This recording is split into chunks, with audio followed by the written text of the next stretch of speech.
항공사의 승무원으로 일하던 미모의 27살의 여성은 그날 밤 그 택시를 탄 뒤 세상을 떠나갔다.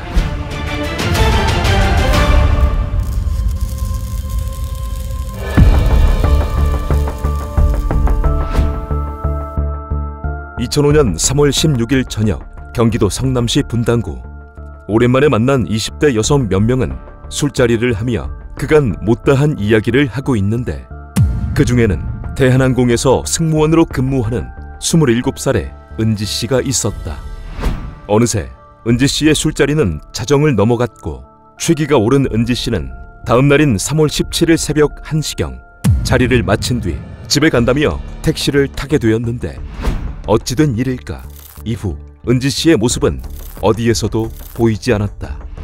한편 집에서 딸을 기다리던 가족은 다음 날이 되어서도 은지씨가 들어오질 않자 3월 17일 오후 3시경 분당경찰서에 실종 신고를 했고, 즉시 경찰은 은지씨가 실종된 전후 상황을 살펴보다 아무리 봐도 단순 가출로 보기는 어렵다는 판단을 내렸다.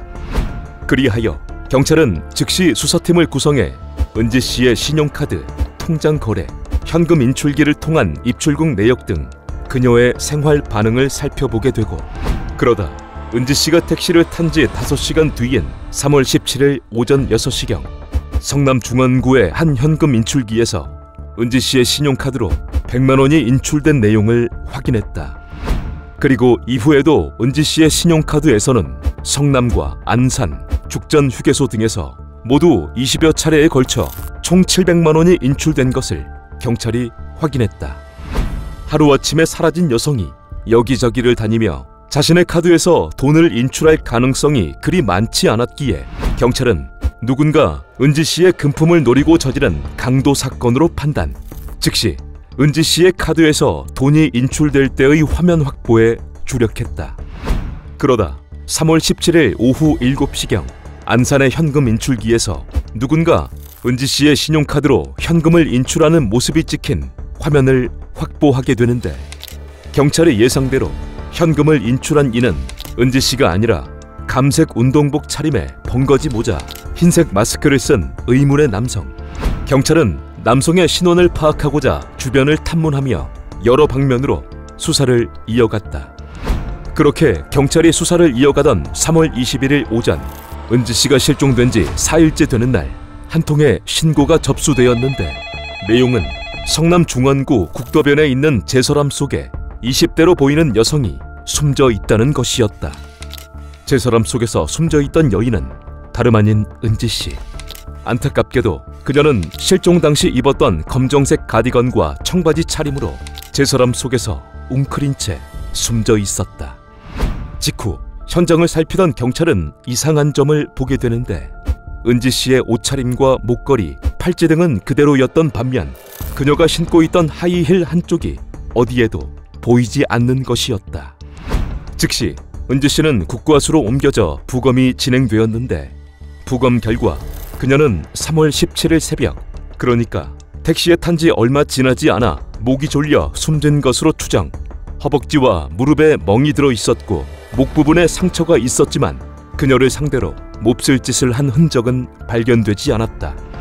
다음 날인 3월 22일 경찰은 은행 카메라에 찍힌 남성을 500만 원의 현상금을 걸고 전국에 공개 수배했고, 동시에 인근의 동종 전과자와 최근 출소자 등 약 1000명을 리스트업해 조사해 보았으나 용의자로 특정될 만한 사람은 발견되지 않았다. 사건의 실마리가 쉽게 풀리지 않던 그때 경찰은 분당 지역에서 영업하는 택시 기사들 중 동일 수법의 전과자들을 용의선상에 올려두고 사건 발생 당일 해당 택시들의 GPS 기록과 범인의 이동 동선을 맞춰보게 되는데, 그러다 사건 발생 당일 은지씨가 실종된 시간과 이동 동선이 일치하는 택시를 발견.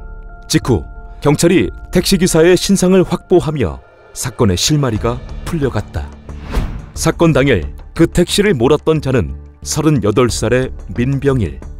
민 씨는 어린 시절부터 강도짓을 하며 밥 먹듯 교도소를 드나든 전과 구범으로 절도죄로 옥살이를 하다 사건 발생 1년 전인 2004년 출소하여 택시기사로 일하며 월 100만 원 정도를 벌었지만 그마저도 경마에 모두 탕진하며 사는 자였다. 과거 전과로 봐서는 충분히 범죄를 저지를 수 있는 위험한 인물.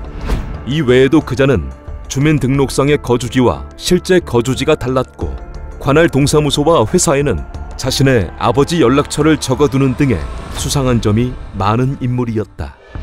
이후 민 씨에 대한 수사를 이어가던 경찰은 민 씨의 운행 기록이 은지 씨의 신용카드에서 현금이 인출된 성남, 안산, 죽전 휴게소 등의 동선과 일치하다는 것을 알게 되었고, 직후 정황상 민 씨를 유력 용의자로 본 경찰은 검거 작전에 들어갔다.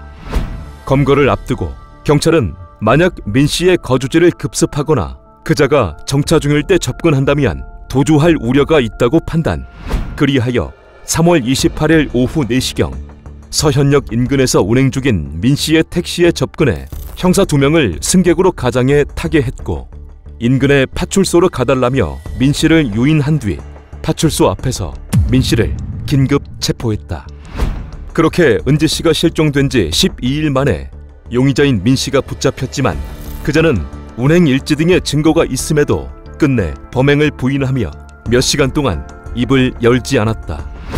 그러는 사이 민 씨의 택시를 수색한 경찰은 조수석 쪽에서 은지 씨가 발견될 당시 보이지 않았던 하이힐 한쪽과 범행에 사용한 것으로 보이는 운동화 끈을 발견했고, 이러한 증거들을 내밀자 민 씨는 검거 하루 만에 충격적인 범행 동기와 과정을 자백하게 되는데, 그자의 말은 이러했다. 사건 당일인 3월 17일 새벽, 은지 씨가 술에 취한 상태로 민 씨의 택시에 탔고, 이동 중 술에 취한 그녀가 택시 안에다 오바이트를 했는데, 이때 민 씨가 짜증을 내자 되려 은지 씨가 짜증을 냈고, 그 문제로 둘 사이에는 잠시 말다툼이 있었다. 그러다 술에 취한 은지 씨가 잠이 들었고, 기분이 나빠진 민 씨는 그 모습을 보고 범행 욕구를 느껴 한적한 곳으로 차를 몰고 가 인적이 드문 곳에 차를 세웠다. 직후 민 씨는 은지 씨의 가방에서 카드를 빼냈고, 자고 있는 그녀를 깨운 뒤 없애버리겠다며 위협해 비밀번호를 알아낸 다음 자신의 얼굴을 보았다는 이유로 운동화 끈으로 그녀의 목을 조여 숨지게 해버렸다. 그리고 나서 3월 17일 새벽 5시경 숨진 은지 씨를 제설함에 버려둔 뒤 1시간 뒤인 6시경부터 은지 씨의 신용카드에서 총 700만 원을 인출한 민 씨는 그 돈을 인터넷 경마나 유흥비로 탕진했고, 은지 씨의 카드와 범행 당시 입었던 옷은 모두 버린 뒤 의심을 피하려 변함없이 택시 운전을 하며 살아왔다. 이후 재판에 넘겨진 민병일은 2005년 11월 무기징역을 선고받았으나 호송을 기다리던 중 법원 담장을 넘어 도망쳐 또 한 번 세상을 경악해 했다. 그리고 도망친 민병일은 쇠톱으로 수갑을 자르는 짓을 하다 결국 11시간 만에 다시 붙잡혔고, 무기징역을 선고받은 민 씨는 여전히 옥살이를 하고 있다.